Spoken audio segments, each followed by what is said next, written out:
First up, news from West Asia. Hamas has said it was ready for Gaza truce following ceasefire between between Israel and Hezbollah. As per reports, Hamas has informed mediators in Egypt, Qatar and Turkey that they are ready for a ceasefire agreement and a serious deal to exchange prisoners.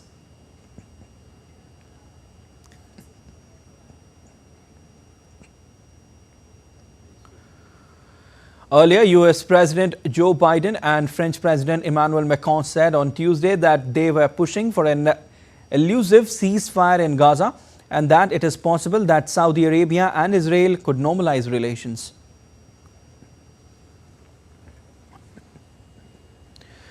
A temporary yet much awaited relief for several displaced civilians at Israeli-Lebanon border as ceasefire deal between Israel and Hezbollah in Lebanon comes into effect from 2:00 GMT or 7:30 IST on Wednesday. Here's more in this report.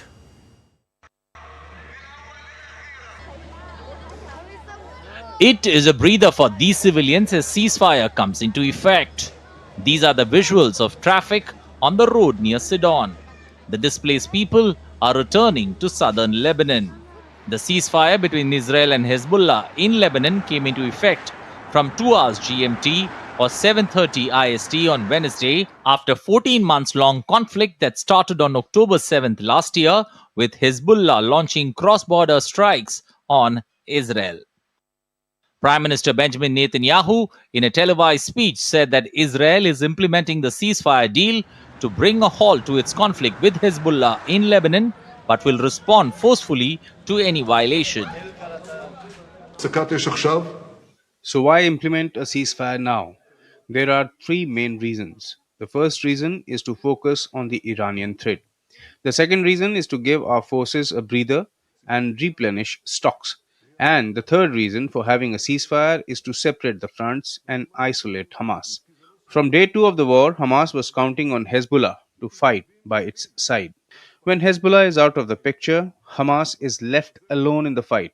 Our pressure on it will intensify, and that will help us in our sacred mission of releasing our hostages. The ceasefire agreement was brokered by the United States and France. Fighting across the Lebanese-Israeli border will end. Will end. This is designed to be a permanent cessation of hostilities.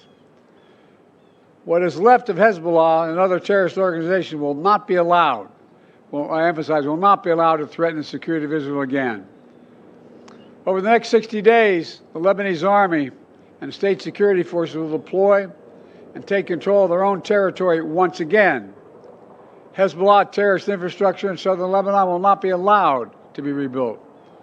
And over the next 60 days, Israel will gradually withdraw its remaining forces. And civilians on both sides will soon be able to safely return to their communities. Je tenais à saluer l'accord de cessez-le-feu agréé. This ceasefire needs to be respected in the long term. In order to restore the Lebanese people's security, the Israeli people's security, permit the safe return of displaced people from these two countries to their homes, and therefore allow the restoration of the sovereignty of the Lebanon. This agreement should also open the path for a ceasefire too, long awaited with regard to the incomparable suffering of the population in Gaza. The Israeli army, warned soon after the ceasefire began, said that residents of South Lebanon should not approach Israel Defense Forces positions and villages its forces had ordered to be evacuated. As part of the truce, Lebanon forces will begin their deployment towards the south over a 60-day period, during which Israel will have a phased withdrawal from Lebanese territory. The deal also requires Hezbollah to retreat from the southern border.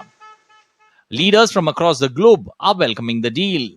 So we will be working with the new Trump administration in a good manner and look at what is ahead of us.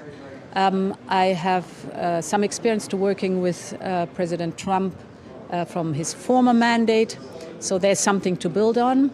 And I think very important is that we analyze together what our shared interests are and work with that.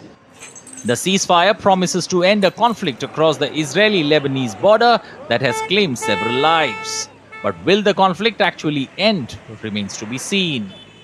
With bureau inputs, Ayushi Bhatnagar's report for DD India. Well, India has welcomed the ceasefire between Israel and Lebanon. In a statement, the Ministry of External Affairs said, and I quote, "We have always called for de-escalation, restraint and return to the path of dialogue and diplomacy. We hope these developments will lead to peace and stability in the wider region."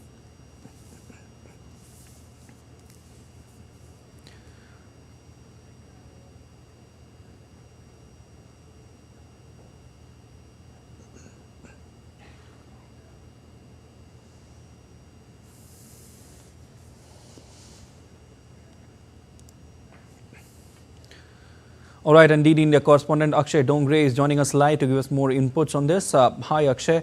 Could you explain what is the current situation in West Asia right now?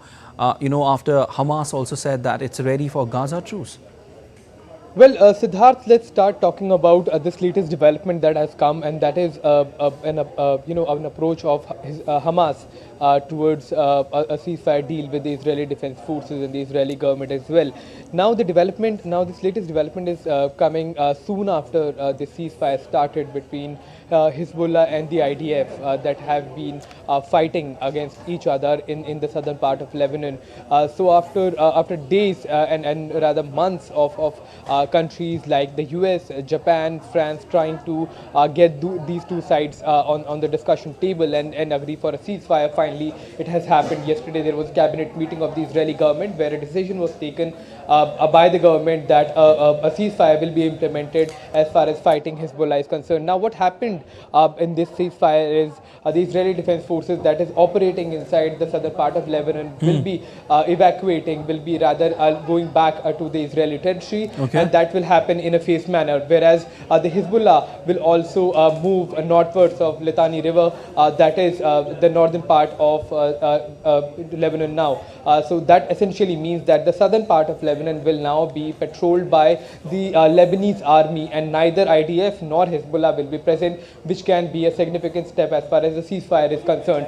On that front particularly, there is some relief, some respite coming in for the West Asian region, because after days and months of escalation after escalation taking place, the world was at the brink of war, especially in West Asia, and now with the ceasefire agreement, this is in fact a significant step toward peace. Whereas the Israeli Defense Forces have intensified their operations inside Gaza against Hamas operatives, and seeing that after a ceasefire between Hezbollah and Israeli Defense Forces, the entire focus of Israel will now be on eliminating Hamas leadership. Hamas has also offered for a ceasefire. So it remains to be seen that how it will be implemented, what are the terms and conditions.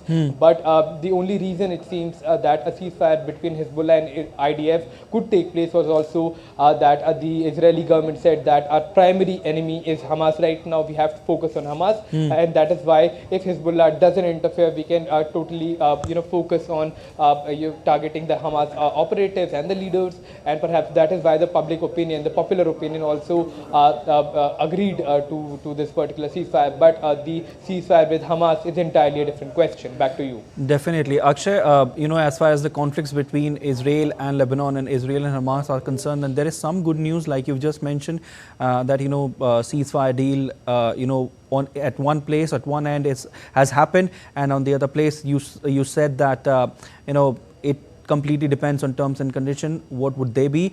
But in near future, can we expect a full stop as far as the conflict between the entire region is concerned?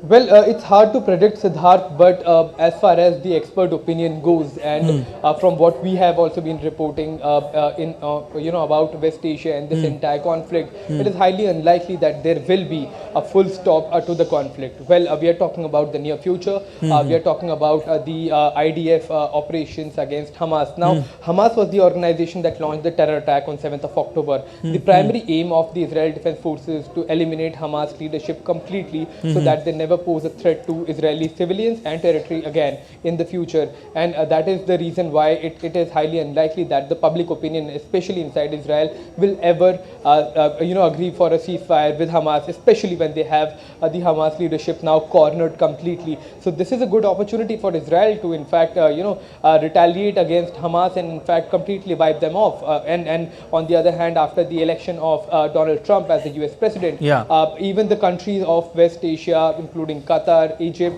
they also do not want to meddle in this entire conflict by supporting Hamas or Hamas leadership. So Hamas is right now cornered, and it remains to be seen that whether the Israeli Defense Forces will be able to agree for a ceasefire, especially the public opinion will agree for a ceasefire with Hamas.